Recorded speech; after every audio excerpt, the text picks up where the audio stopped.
What happened when an undercover CEO discovered his janitor was quietly preserving a stolen symphony written by her late brother? You're about to find out. Welcome back, dear listeners. Your taste for powerful, heartfelt stories never fails to impress. Today's tale isn't just about music, it's about betrayal, forgotten genius, and one woman's silent fight to honor a name the world tried to erase. If you believe in truth, legacy, and the kind of justice that comes from the heart, stay with us. This story will move you, challenge you, and remind you that some songs are too true to stay buried. The grand hall was empty, its velvet seats swallowed in darkness. The only sound, a distant hum from the heating ducts and the soft sweep of a broom gliding over polished wood. Rosa Navarro moved with practiced silence, her steps steady, her eyes focused on the stage. It was nearly midnight, hours before the city's elite would gather for another performance under golden chandeliers. But Rosa was always here first, not because she had to be, but because she needed to be. She stopped at the front row and looked up at the conductor's podium, the place where her brother once dreamed of standing. Above it, a bronze plaque glimmered faintly in the low light, engraved with the name of the famous conductor who premiered Rebirth Suite, the hall's most iconic composition. Rosa stared at it, her grip tightening on the broom. That music wasn't his, it had never been. She turned away, humming softly as she swept, the melody winding through the hall like a ghost. The same one Matteo had written a lifetime ago. In a tucked-away alcove near the backstage entrance, Logan Price watched her. Dressed in custodial gear, he was a far cry from the polished CEO the media knew. He had slipped into this world undercover, seeking answers to why Starlight Symphony Hall, once a pillar of cultural prestige, now suffered from morale issues and internal fractures. But nothing had prepared him for Rosa, the quiet woman who moved like a shadow, humming a stolen song. He didn't know her name yet, he didn't know her story, but in that moment, watching her alone in the vast emptiness, he knew this mystery would matter more than any quarterly report or budget deficit. Somewhere beneath the dust, there was a symphony unfinished and a name forgotten. Just 2 weeks ago, Logan Price had stood behind a podium at the annual Starlight Arts Foundation Gala, shaking hands with donors and giving rousing speeches about preserving legacy through music. Now he stood in the staff locker room beneath the Symphony Hall, buttoning up a faded gray uniform with "Facilities" stitched above a borrowed name tag, Mike. The transformation wasn't just physical, it was personal. Logan had spent most of his adult life surrounded by acclaim and protocol, having risen from a conductor's baton to the CEO's chair. But the deeper he climbed, the more disconnected he felt from the music that had once defined him. After inheriting the CEO role mid-crisis, Logan was handed spreadsheets full of red flags, rising staff turnover, burnout complaints, and whispers of favoritism and cultural elitism. The public only saw glittering galas and sold-out concerts. But Logan knew that institutions rot from within, and if Starlight's mission was to inspire, it couldn't do so while grinding down the people who kept the lights on. So following a principle passed down from his father, a blue-collar factory manager who believed that you fix a machine by looking under the hood, Logan chose to go incognito.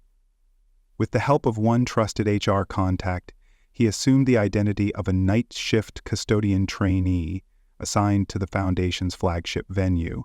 No board member knew. No press was alerted. He wasn't here for headlines. He was here for truth. That first night on the job, Logan expected fatigue, maybe frustration. What he didn't expect was the eerie beauty of an empty concert hall at midnight, or the presence of a solitary woman already deep into her cleaning rounds. She hadn't acknowledged him, nor had she looked away from her work, but as she passed through the shadows and into the spotlight of the main stage, humming a strangely familiar tune, Logan's instincts stirred. Something about her quiet grace felt out of place, too intentional, too focused. He didn't know yet that he was watching the true heart of the hall, but in that moment, Logan Price, the man in hiding, realized his mission had just become far more personal than professional. Every night at exactly 11:12 p.m., Rosa Navarro entered the Starlight Symphony Hall through the rear service door, clocked in without a word, and disappeared into the wings like a ghost returning to familiar shadows. Logan noticed the precision of her schedule almost immediately, more accurate than any time clock. The janitorial crew, a small team of overworked night staffers, barely acknowledged her. It wasn't out of rudeness, but routine. Rosa had worked these halls for years, always silent, always early, and always alone. She cleaned areas others ignored, behind the cellist chairs, beneath the percussion risers, even inside the dim orchestral archive, where she wiped down old music stands no one used. Thomas Green, Logan's trainer, and the crew supervisor, casually explained, "Rosa's harmless, just different. Keeps to herself, never takes breaks, never complains. Management offered her a promotion once, she said no. Twice." Logan watched Rosa work from the balcony one night. She moved through the dim theater like she belonged to it, her mop strokes deliberate, her hands gentle, like she was tending to something sacred. But what unsettled Logan most wasn't her silence, it was the melody. Every now and then, softly under her breath, Rosa would hum a tune, just a few bars at a time, but it was unmistakable. A stripped-down version of Rebirth Suite, the orchestra's flagship composition and the very piece that brought in record attendance. It wasn't quite the same, but it was close enough to make Logan's spine tingle. He found himself pausing mid-tad to listen. When Rosa noticed, she simply looked at him, nodded politely, and kept working. Logan tried small talk during lunch breaks, but Rosa kept her answers short. "Been here long?" "A while." "You like working nights?" Quiet. She wasn't unfriendly, just unreadable. A wall of composure covered her every move. She rarely looked up from her tasks and seemed to treat the hall with more reverence than the musicians did. One evening, Logan asked Thomas why she never missed a shift. "A rumor is she's paying off something." Thomas shrugged. "Debt, maybe." "Or guilt," Logan frowned. He didn't believe in gossip, but something about Rosa felt weighed down. She wasn't just cleaning, she was preserved, protecting, mourning. And as she quietly disappeared backstage once more, humming that half-familiar melody, Logan knew she wasn't just another night worker. She was a woman carrying something in silence, something tied to the music that had made Starlight famous. It didn't take long for Logan to realize that Rosa Navarro was no ordinary staff member. Her work ethic was legendary among the night crew, but it wasn't just the hours she worked, it was the way she worked. She cleaned the stage like a caretaker, tending to a gravestone, polished the instrument racks as if expecting their owners to return, and dusted the piano bench with a reverence that bordered on sacred. Logan began quietly asking around. Most people didn't know much, only fragments of a story passed down through hushed conversations. One custodian mentioned Rosa used to be a music teacher. Another thought she had once performed. But when Logan checked the employee records during a brief moment alone in the supervisor's office, the puzzle deepened. Rosa's HR file was oddly sparse. No social media links, no emergency contact listed, only a financial deduction labeled Hamilton Trust that had been applied to her check every 2 weeks for years. There was no explanation for it. When he asked Thomas, the response was nonchalant. "Some old debt thing, HR set it up back in the day. She never talks about it." But Rosa wasn't living like someone just repaying a loan. She was surviving, like someone carrying a penance. Logan's suspicion grew when a scheduling glitch briefly bumped her up to overtime pay. Most employees would be thrilled. Rosa immediately notified HR and asked them to correct it. "It's not mine," she'd told them.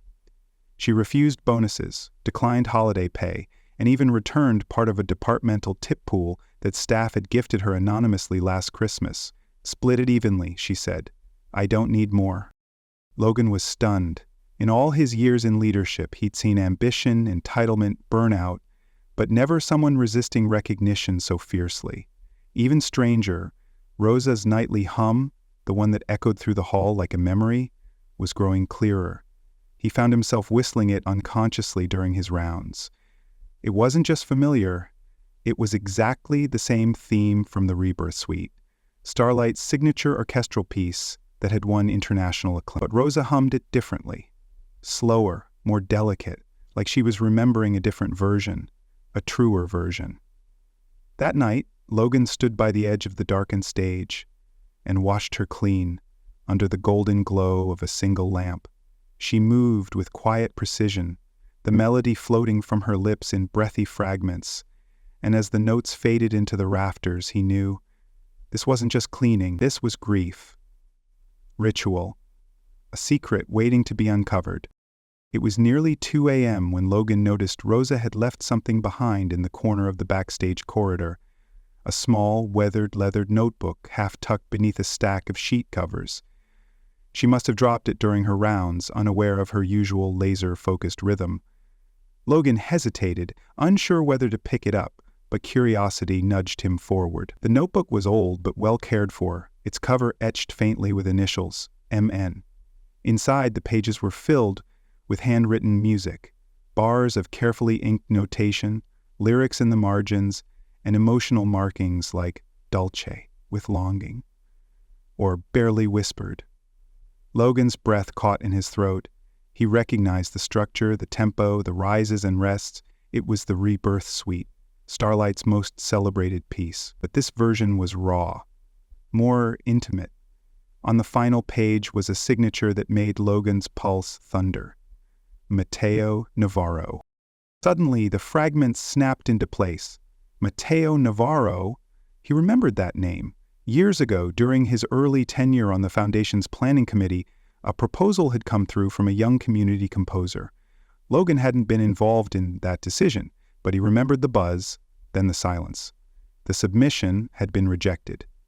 Weeks later, the Rebirth Suite debuted, credited to a renowned conductor who took a victory lap through the international circuit. It had always felt slightly out of character for that conductor. Too fresh, too raw, too real. Now Logan knows why. Rosa hadn't just been humming a tune she admired, she was preserving the very last piece of her brother's soul. Logan flipped to a folded letter tucked in the back of the notebook, a copy of Mateo's original submission to the Starlight Arts Foundation, complete with a time-stamped rejection email and attached files of the original score. Logan's hands trembled as he compared the pages, the melody, the title, even Mateo's poetic annotations. All of it had been lifted, only the name had been erased. A chill settled over Logan. This wasn't just a story of a forgotten employee or a burned-out custodian. This was a theft, a life's work stolen, a legacy rewritten. And Rosa Navarro, the silent janitor who cleaned a stage that never bore her brother's name, had known it all along. She wasn't just grieving, she was guarding. Logan tucked the notebook carefully into his bag, a quiet storm building behind his eyes. He had come here undercover to fix a business. But now, he was standing inside a lie. And justice had a name. Mateo Navarro. The next night, Logan approached Rosa with a different posture. Not as a co-worker in coveralls, but as someone who had finally seen the weight she carried. She was restocking paper towels in the lower lobby restroom when he gently said, "You left this." He held out the notebook. She froze, her eyes locked on it, her fingers twitching slightly. "Where did you find that?" she asked, voice tight with guarded panic. "Backstage.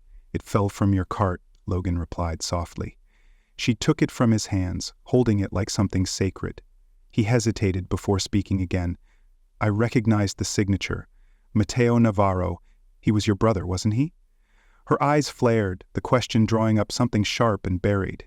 For a long moment, she said nothing.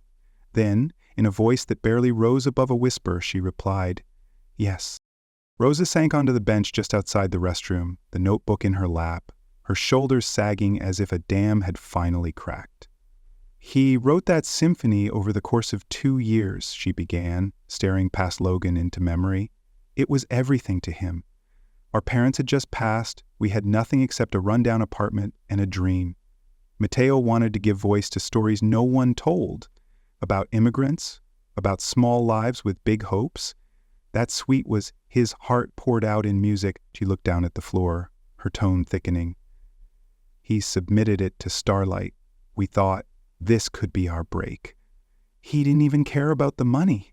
He just wanted to hear it live, played by real musicians." Her breath hitched. When the rejection came, he was crushed. But then, weeks later, we heard a familiar melody at a concert. It was his exact composition, same structure, same soul, but his name wasn't on it. They'd taken it, give it to someone else. Some big-shot conductor got the standing ovation, and Matteo, she paused, voice trembling, Mida blanked himself. Thought he'd failed, that he wasn't good enough. He stopped composing, stopped talking, took out a predatory loan trying to fund his own performance. When that failed too, she swallowed hard.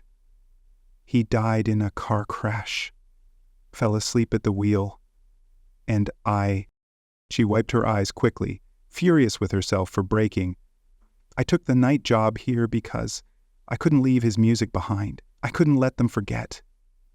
Mogren sat beside her, the hallway dim and still. He placed a hand gently over hers. Rosa, he said quietly, your brother didn't fail. He was stolen from. And it's time we set that right.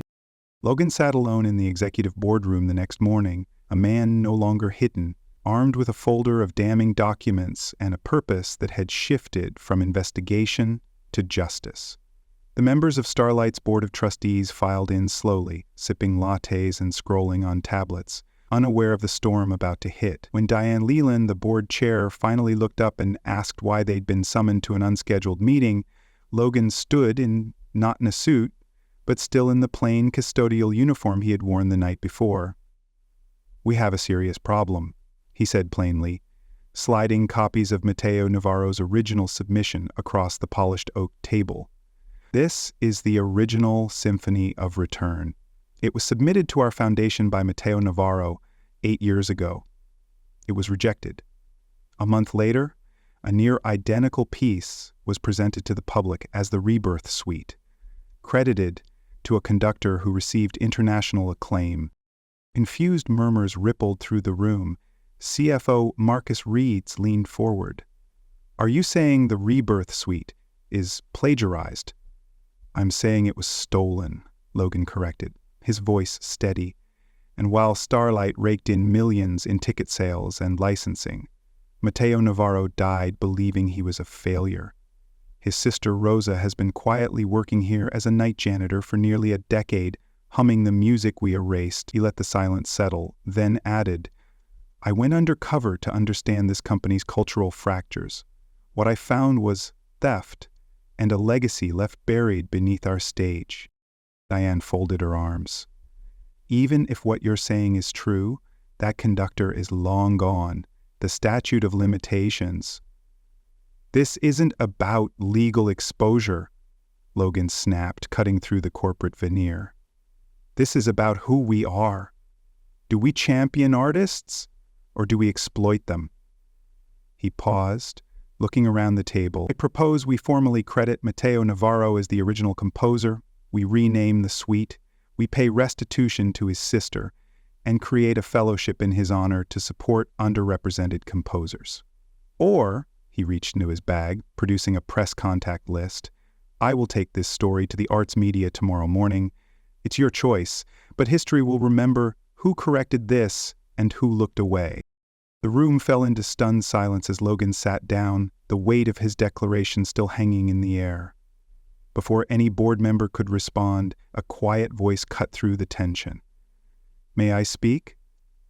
All heads turned to see Rosa Navarro standing just inside the doorway, dressed not in her janitorial uniform, but in a modest navy blouse and black slacks. Her hair was tied back, her hands clasped tightly in front of her. Diane Leland looked hesitant but nodded. Go ahead, Ms. Navarro. Rosa stepped forward slowly, her voice low but unwavering. For 8 years, I came here every night to clean the stage where my brother's music was performed without his name. I watched audiences applaud his work and saw others take credit for what he created. I didn't ask for recognition. I just wanted to be close to what was left of him. Her eyes scanned the room, locking momentarily with each board member. Matteo wasn't just my brother. He was a teacher, a dreamer. We grew up playing secondhand instruments in a crowded apartment, composing on scraps of notebook paper. He believed music could say what words couldn't, and this place, it was his dream. She paused, her voice softening. When you rejected him, you didn't just say no to a piece of music. You crushed the spirit of someone who had so little to begin with. And when you stole his symphony, it didn't just take away his chance. It helped destroy his life. Rosa's voice wavered briefly, but she pressed on. I don't want millions. I don't want pity. I want my brother's name on his work. I want his story to be told honestly, and I want this institution to prove it cares about the artists it claims to serve. The room was still. Even the board members who had looked skeptical now sat frozen, their expressions softened. Rosa looked down, briefly composing herself, then met their eyes again. If you truly believe in legacy, then do the right thing, not just for Matteo, but for every unseen composer, every unheard voice who believes that their art matters. She stepped back, hands still shaking but her spine straight. In that moment, Rosa Navarro didn't just speak for her brother. She became the voice for 1,000 forgotten stories.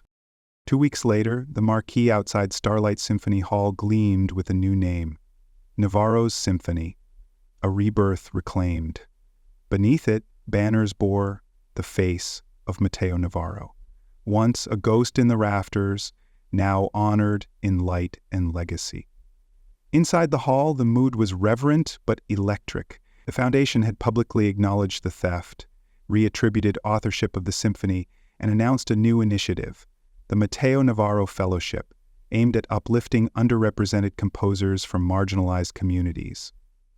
Rosa stood quietly in the lobby, watching patrons filter into the concert hall for the first official performance under her brother's name. She was no longer in uniform. Instead, she wore a tailored blazer, a silver pin in the shape of a treble clef resting on her lapel. Across the lobby, Logan greeted donors and staff as CEO, but his eyes always returned to Rosa. After the board meeting, he had immediately authorized payment of Rosa's remaining debt to Hamilton Trust and arranged a retroactive honorarium in Matteo's name, along with a permanent plaque installed backstage near the conductor's podium. This music began in a quiet room, in the hands of a forgotten composer. Let it now be remembered. Rosa had been offered a high-profile position as Director of Legacy Programs, with full creative control over archival integrity, artist outreach, and mentorship design. At first, she hesitated, still unsure of being seen. But when she stepped into the fellowship classroom a few days later and saw 10 wide-eyed young composers scribbling melodies in nervous silence, something shifted. She began to teach, and for the first time in years, the music wasn't a wound, it was a bridge. On stage that night, the orchestra took their places. The conductor, this time a rising Mexican-American talent Rosa had recommended, lifted the baton. The first notes of Navarro's symphony filled the hall, tender and defiant. As the music swelled, Rosa sat in the front row beside Logan, her hands folded tightly in her lap. This was Matteo's moment, at last. Tears welled in her eyes as the final crescendo rang out, not from sadness, but release. The hall erupted in applause. This time, no one else took the bow. Matteo Navarro's name was on the program, the screens, and the hearts of every listener present. The lie had been undone. The legacy had been restored. And the music, his music, was finally home. 6 months had passed since Navarro's symphony was officially renamed, and the transformation at Starlight Symphony Hall was nothing short of remarkable. The grandeur remained, but the spirit had changed, from one of guarded prestige to one of open purpose. Rosa Navarro now arrived through the front entrance, not in the shadows of night, but in the light of day. She walked the hallways as Director of Legacy Programs, greeted warmly by staff who once barely noticed her. But even with the new title and recognition, Rosa stayed grounded. She still paused at the stage each morning, fingertips brushing the conductor's podium, whispering a quiet hello to her brother. The plaque in his name shone with every sunrise that poured through the stained glass dome. One afternoon, Logan found her sitting in the garden behind the hall, sipping coffee and quietly observing a group of fellowship students laughing under a pergola. She looked lighter. "I almost forgot what this felt like," she said when he joined her on the bench. "To just sit still, without counting the minutes I'd need to make up later." Logan smiled. "You've earned it. Matteo would be proud." She nodded, her voice softer now. He'd be shocked, but proud. Rosa now taught composition part-time in the fellowship program and oversaw a mentorship series where she helped young artists navigate the same systems that had once failed her brother. The debts were gone, but what filled her days wasn't restitution, it was meaning. That evening, she did something she hadn't done in years. She stopped by a local cafe after work, ordered a croissant, and sat by the window with her journal. For the first time, she wrote music, not to preserve, not to grieve, but for herself. Through the glass, Logan passed by and spotted her. Their eyes met, and she raised her coffee in a quiet toast. He nodded, then moved on, leaving her to enjoy her moment. In that small, ordinary act, one woman savoring a pastry, a melody scribbled in pencil beside her, was the final note of healing. Not every symphony ends in triumph, but some, like Rosa's, end with a return to joy, a joy simple, quiet, and wholly her own. The story of Rosa Navarro and her brother Matteo teaches us a powerful lesson about integrity, resilience, and the importance of honoring the unseen. For years, Rosa lived in silence, carrying the weight of a legacy erased by those in power. She worked without recognition, not for ambition or praise, but to protect the memory of someone she loved and believed in. Her quiet persistence, grounded in truth and loyalty, ultimately brought about justice, not only for Matteo, but for a new generation of unheard voices. It reminds us that doing the right thing isn't always loud or immediate. It's often found in the quiet decisions, the early mornings, and the sacrifices no one sees. Logan's transformation from a corporate leader to a moral advocate proves that leadership is about more than spreadsheets and image. It's about listening, learning, and standing up when it matters most. In a world quick to reward the loudest and overlook the humble, this story asks us to look closer, to ask deeper questions, and to remember that true legacy isn't built on theft or silence. It's built on truth, justice, and the courage to restore what should never have been taken.